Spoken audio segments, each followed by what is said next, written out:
Welcome to the Explainer. Today we're taking a really fascinating approach to language.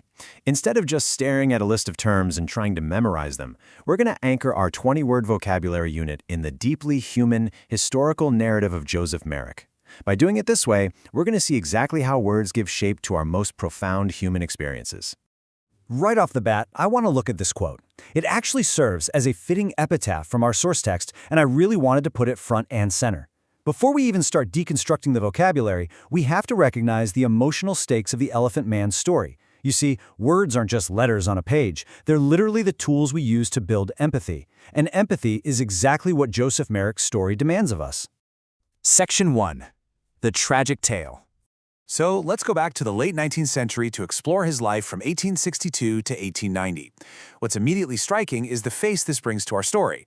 Joseph Merrick was actually born completely healthy in Leicester, but he soon developed extreme physical deformations caused by a really mysterious, incurable disease. His lips swelled, a large bony lump formed on his forehead, and his head and limbs ballooned to many times their normal size. To put that into perspective, the weight of his massive head was so substantial that the official coroner's report listed his eventual cause of death as asphyxia, though it's worth noting his doctor believed his neck tragically snapped when he simply tried to lie down and sleep just like anyone else does. And this really illustrates the profound isolation he experienced. Just to protect himself from the constant stares, he actually wore this exact hat and mask in public. It gets sadder too. After his mother died when he was 11, his new stepmother dominated the household and, as the text notes, showed Joseph not one iota of kindness. Cast out to fend for himself, he essentially became an unwilling fugitive. Because of his alarming appearance and speech that was really hard to understand, he was the ultimate outsider, eventually finding himself stuck in a grimy poorhouse. I want to highlight this specific sentence right from the text because it shows our unit's vocabulary words out in their natural, historical habitat. It really demonstrates the sheer cruelty Merrick endured.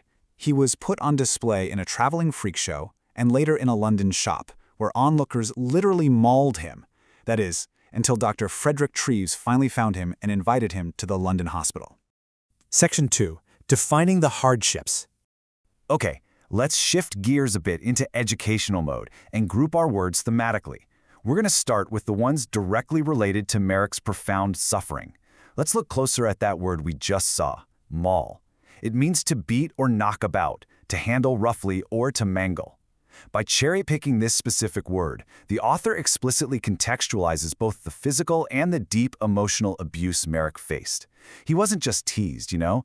The text uses maul to convey the brutal, heavy impact of the crowd's cruelty. Next up is grimy, meaning very dirty or covered with dirt or soot. This perfectly describes the grim reality of the poorhouse where Merrick was forced to live when he literally had no other options. The word paints this incredibly vivid sensory picture of the harsh, soot-covered 19th century environments that society's most vulnerable were pushed into. Then we have counterfeit, which is an imitation designed to deceive, or just something fake. So the crucial point here is how this applies to Merrick's life. When he was on display, a pamphlet was put together by Merrick and his managers containing counterfeit autobiographical information. It falsely claimed his affliction was the result of his mother being knocked down by a fairground elephant while she was pregnant. It was just a completely fabricated anecdote, designed entirely to sell tickets. Section 3. Radiant Potential Unveiled.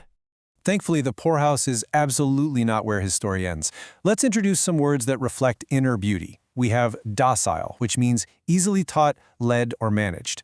Our text uses this word to emphasize a truly beautiful truth. Beneath his startling exterior lived a docile, compassionate soul. He wasn't the monster the freak shows billed him as at all. He was actually a gentleman who deeply loved art, music, and animals.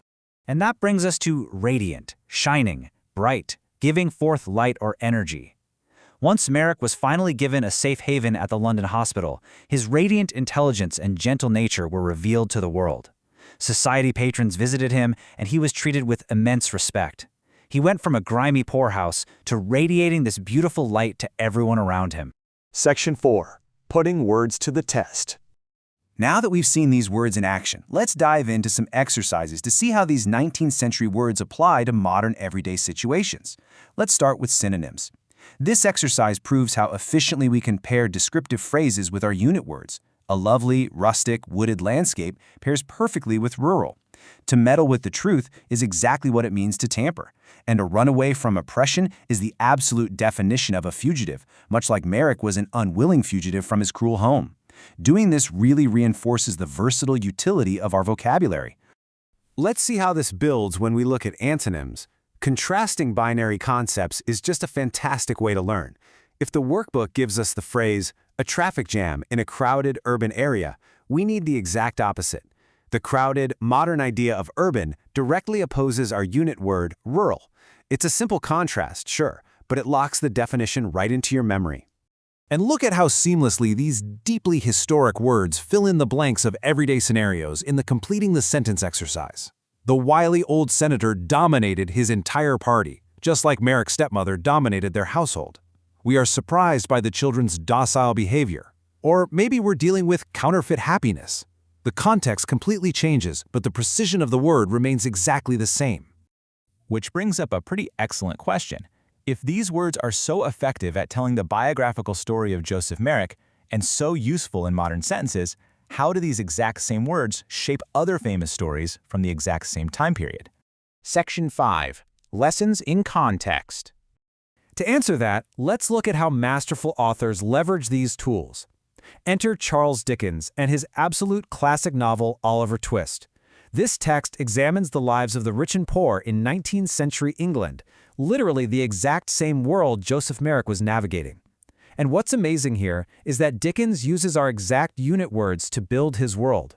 Words like grimy, ultimately, radiance, uncertainty, and entreated are scattered all over this book. Take a look at this excerpt from Dickens. In a dreadful state of doubt and uncertainty, the agonized young woman staggered to the gate. Dickens uses uncertainty to perfectly capture a state of agonizing confusion. It's the exact same uncertainty that the obituary noted surrounded the mechanism of Joseph Merrick's death. The word carries this heavy, lingering doubt in both of the stories. Or consider this line right here. They entreated to be made good, virtuous, contented, and obedient. Now here, entreated means pleading earnestly. This directly connects the pleading orphans of Dickens's fictional world to the real-life hospital administrator who entreated other institutions to offer Merrick a safe haven before the London hospital finally took him in. It really is the language of desperate hope. The workbook ends with a really powerful writing prompt. Does facing challenges make us stronger? It asks us to draw a parallel between Joseph Merrick's lifelong courage, meeting his unusually difficult challenges head-on, and the everyday challenges we all face. It's basically an invitation to take these robust words and use them to articulate our very own arguments about human resilience. Which brings us right back to where we started today. Having the exact right words isn't just about passing a vocabulary test, it's about having the actual capacity to express the human condition. It's about empathy. So I'll leave you with this. If you had to walk a mile in Joseph Merrick's shoes, which of these words would you choose to tell your story? Think about that as you practice this week. Thanks for joining me on this explainer, and keep finding the power in your words.